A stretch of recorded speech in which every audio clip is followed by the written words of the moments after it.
Hey, good morning. Welcome to The Advance. I'm Michael Quinn Sullivan, standing here with Brandon Walton, Hello. Senior Editor of Texas Scorecard. A little warmer than it was when we were out here a few weeks ago my for the gosh. first It is day of the session, right? So much nicer outside. Only in Texas, you have like 20 degrees to 80 degrees in 3 weeks. You've got the squirrels here on the Texas Capitol just running wild, having a great time. In fact, kind of like the Senate. Senate's hard at work, gathering legislative nuts, as it were. The Texas House, meanwhile, is apparently still in hiding, like Puxatawney Phil is, I guess. Yeah, I guess so. Or maybe like the vagrants that litter the streets of the city. Yeah, well, that's true. All right, so today you've got the Texas House is convening at 2 p.m. We'll talk about them in a second. The Texas Senate, though, is convening at 11 a.m., and Brandon, it looks like on their calendar for today on the floor of the Senate is consideration of the school choice legislation. Yeah, so understanding how the Senate works, when they put out a notice of intent, that's essentially their version of a calendar. It's a little less rigid than in the House. When the House starts having calendars where they say, these are the bills we're going to hear, they generally stick to that. In the Senate, instead, they'll have what's called a notice of intent, and it's a list of bills. Right now, there's just one, and it's the school choice legislation, Senate Bill 2. But they'll have that list out there, and it essentially means that they can bring it up on that day. Right. Now, we are expecting that if they don't vote on it today, they'll almost certainly vote on it tomorrow. They're expected to pass it out this week. I mean, Lieutenant Governor Dan Patrick has said that they will do that.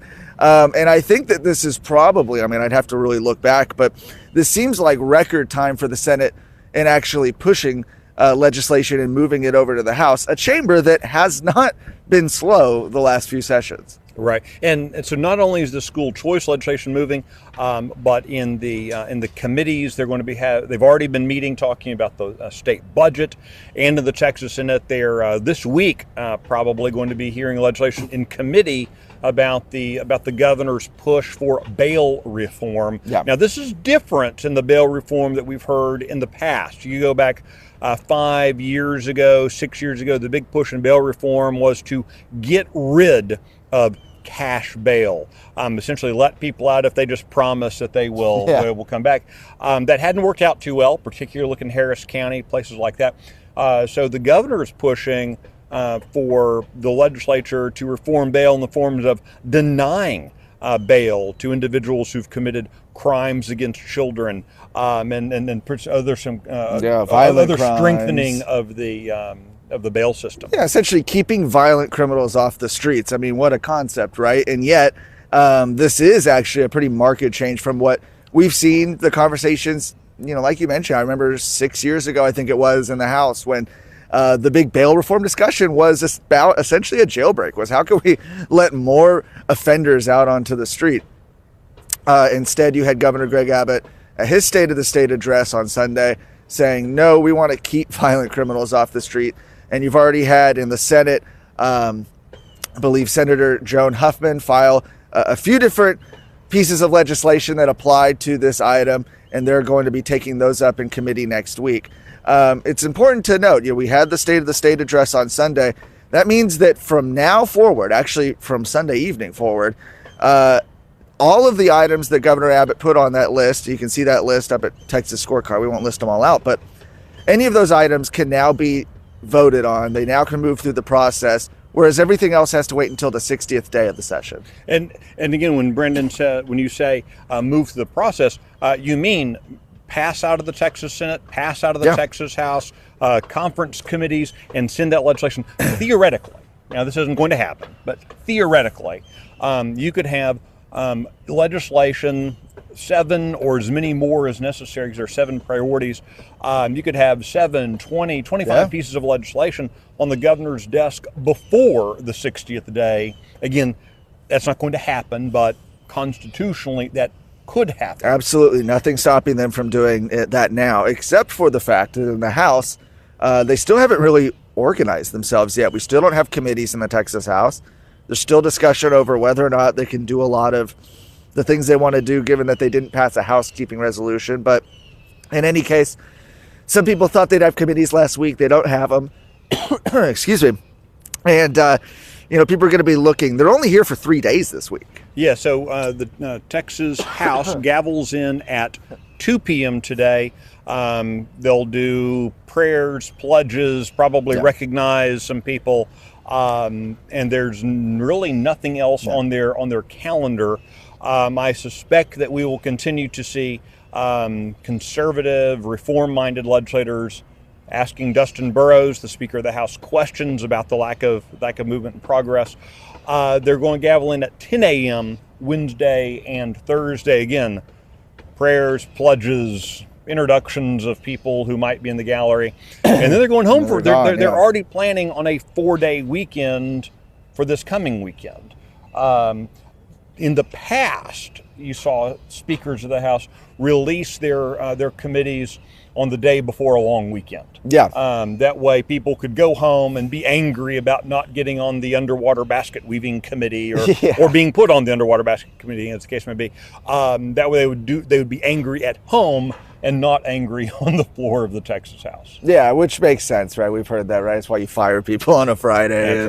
They give them these bad committee assignments on a Friday, or in this case, a Thursday potentially, because of the long weekends that they've been taking. Right.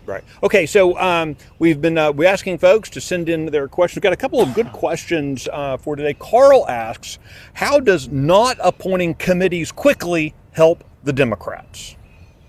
That's a great question. The fact is that when you have a 140-day session, we've talked about this before, every little thing that adds a delay to the process is something that could ultimately be used to kill legislation. Now, what kind of legislation are we talking about? We're talking about conservative legislation. That's where we've seen this actually be used to kill bills before. You think about just 2 years ago when you had major border security legislation die because it was put on the last day of the calendar and Democrats were able to kill it. And so delaying on these committee appointments at the front, while it may seem, give them some time, maybe you're being unfair, every single day on the front end is another day on the back end that Democrats have to kill legislation. Because when we talk about the 140-day legislative session, it's important to recognize that there's really not 140 legislative days. Yeah. As we've mentioned, this whole 60-day thing, that means you're talking about 80 days. There's not really even 80 days because they have to have all legislation passed out by a certain date on the back end. So you're really talking about a fairly compressed amount of time for the legislature to consider not only the things that you care about, but the things that your neighbors care about, and the things that your weird brother-in-law who you don't like cares about. Yes. All those things are going to be heard in that fairly abbreviated amount of time, which goes to this question of any delay. Someone once told me, Brandon, maybe you'll agree with me, you won't. The Texas Constitution, and this is generally a good thing, the Texas Constitution essentially creates a legislative session designed to kill legislation. Yeah. The session, the default position for legislation is that it's going to die, not that it's going to pass. Right. And in fact, every step in the process, committees, House votes, all of this, every step along the way is designed to make it more difficult to pass legislation. By large, that can be a good thing. Right. But we have seen that be used against conservative priorities in the past. Okay, so Carol wants to know, under the new House rules, who gets to set bills for hearings and committees? Now, look, I'm going to get Brandon's perspective here, but I would note to Carol and to others, part of the problem with the new House rules is there's a whole lot of uncertainty about the operations of the Texas House under these rules, given that there was no debate allowed, there was no refining through an amendment process allowed by the Speaker. So in some ways, you're going to have to kind of get into the session to know precisely how the session's going to work. I know, you pass it to find out what's in it, right? Yeah. Some folks might remember that oldie, but so the question is, right, I mean, who gets to choose what bills get heard? And the answer is that from the way that people have been reading these rules and from the interpretations that we've seen, the chairman, of course, decides, he has a say about what bills are going to be heard in the committee. But now we have this new power granted to the vice chairs where they seemingly can put items that they want to be considered put on the schedule for the committees. Now, what this could mean in practice is you could have a situation where we're in March, April, and we're hitting up against some of these deadlines. Again, remember how important every little delay can be. And you have an article that you wrote last week kind of laying out That's the true, calendar. yes. Great that is article, true. Fantastic read if you like to understand process. That's true. when you're hitting up against these deadlines, what do you do whenever the Democrat vice chair says, well, you know what, I want to take 8 hours to lay out, I want us to hear some bill on red flag gun law, something that wouldn't pass the Texas House even today. I want to hear but I want to hear this, and I want to bring in a bunch of testimony from Austin, a bunch of liberals to take up and eat up time on this. Is the chair compelled to hear that? And the answer seems to be yes. Yeah, and again, we're not going to know for sure until we get into the session, and learning the answer will also take up time. Absolutely. One last thing for us to touch on, be remiss not to mention, tomorrow, Wednesday, there is going to be not only anti-immigration enforcement protests, I would call it a pro-illegal alien rally. Yeah. And protests in Austin. I think you were telling me in all the state capitals. Yeah, from what I've seen, all 50 state capitals. I don't know how that works in Juneau in Alaska. It's like on an island, but I guess they'll have some people there maybe protesting. It'll be interesting to see. You know, we've actually seen the left, I feel, has been pretty demotivated this cycle compared to what we saw in 2017 whenever Trump was in the first time. You haven't seen that energy. It'll be interesting to see how many folks decide to show up. It is supposed to be good weather, though. Yeah, and look, and the downside of this is what we saw on Sunday in Dallas.